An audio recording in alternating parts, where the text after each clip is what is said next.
Hey everyone, welcome back to our channel. Today, we're diving into a super handy tutorial on how to send money from PayZapp wallet to your bank account in 2025. Whether you're new to digital wallets or just want to refresh your skills, this guide will make the process quick and straightforward. PayZapp is a popular app for seamless money transfers, and with the 2025 updates, it's even more secure and user-friendly. Let's get started. First things first, make sure you have the latest version of the PayZapp app installed on your smartphone. Open the app and log in with your credentials. If you're a first-time user, you'll need to verify your details for security purposes. Once you're logged in, navigate to the main dashboard. Look for the Transfer or Send Money option. It's usually right on the home screen. Tap on it, and you'll see various transfer methods. Select Bank Account as your destination. Now, enter the necessary details.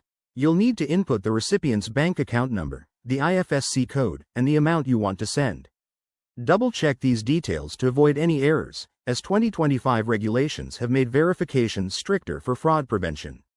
After filling in the information, review the transaction summary.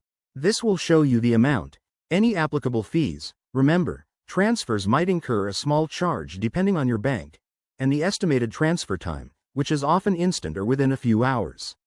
Hit the Confirm button, and you'll receive an OTP on your registered mobile number.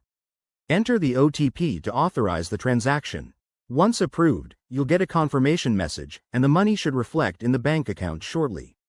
A quick tip: always keep an eye on your transaction history in the app to track your transfers. If you run into any issues, PayZapp's customer support is top-notch and available 24/7. That's it for this guide. Sending money has never been easier. If you found this helpful, give it a thumbs up, subscribe for more tech tips, and let us know in the comments if you have any questions. Thanks for watching, and see you in the next video.